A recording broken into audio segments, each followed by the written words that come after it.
Hey guys, it's Elizabeth finding Elizabeth, and I'm playing with my bangs, but my hair is very different. What do you think? I may have gone a little too extreme. I wanted to go short again because for some reason I just feel prettier and sexier with short hair. So I did that, but I might have wanted to ease my way into it. Anyway, today is Monday, March 26, 2018, and I'm here for a video on a Monday. What's up with that? And of course, I swear to God, I've been on conference calls all morning. Dale has not come up here right now. He's in my lap. He wants to see you guys. For those of you who just subscribed, welcome. For those who have been hanging around with my craziness for years and years, almost 4 years, coming up in a couple weeks, thank you. I appreciate you. So what's going on?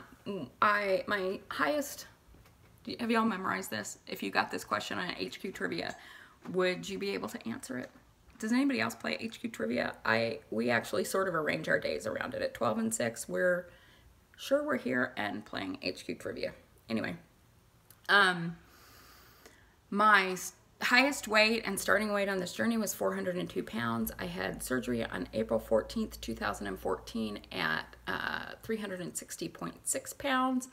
My weight last week was 227 pounds, and my weight today is 222 pounds. So that's a huge loss, but I think something was going on. I was retaining water or getting used to meds or something because I had been bouncing up and down a little bit. So 222, which is great. Of course, that feels good. So what happened this week in terms of weight loss surgery? I think I mentioned either last week or in a different video that when I originally consulted with my surgeon, I always thought he was going to recommend RNY because I was so heavy at the start of my journey. And he had said at the time, let's do VSG. You don't have a whole lot of comorbidities. It's a simpler surgery. And if you don't get to where you want to be, can you see all my junk back there? I think you can. I probably should move this. I'm organizing clothes and we have out-of-town visitors coming. That's my train of thought. If I didn't get to where I wanted to be, or I regained a little bit of weight, that we could consider a revision.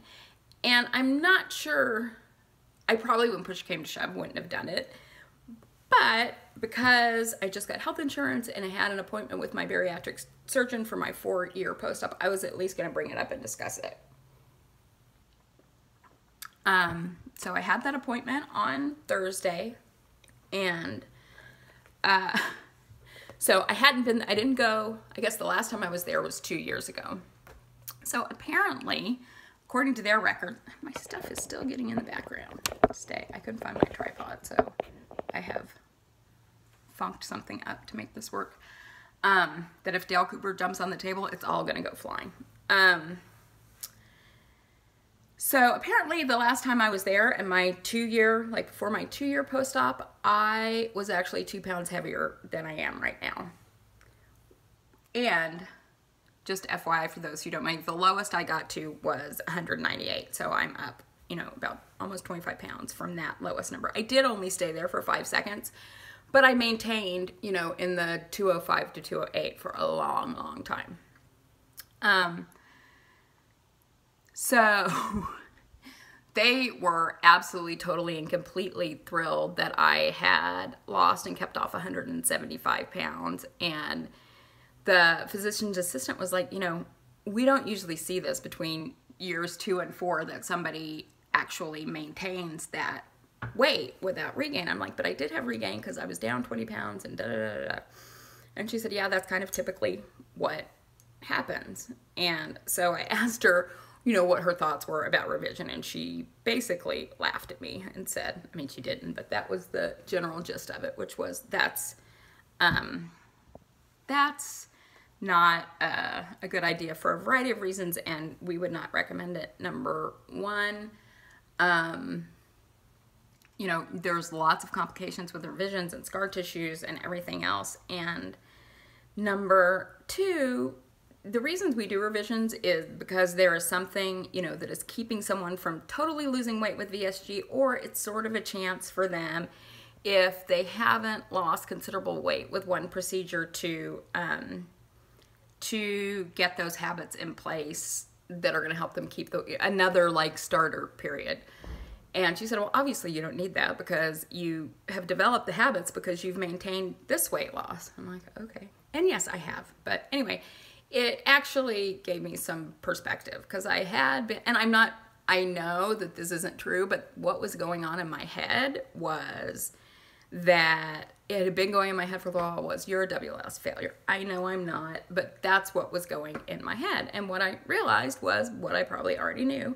I just need to continue to watch my food, and I need to really bump up my my exercise back to the levels that it used to be, because when I am happier about how my body looks from that perspective, the number on the scale doesn't matter that much to me if I'm feeling strong and fit and healthy, and it really has an impact on my stomach area, which is where I carry a lot of weight. So that's what's up with that. I'm just going to continue doing what I'm doing. Once I you know, got through that initial period of going keto, which is actually not what I'm doing right now. I'm doing low carb, 50 carbs or less, but I'm not doing, you know, extra fat and things like that. And I can talk about that another time, why I decided to do that.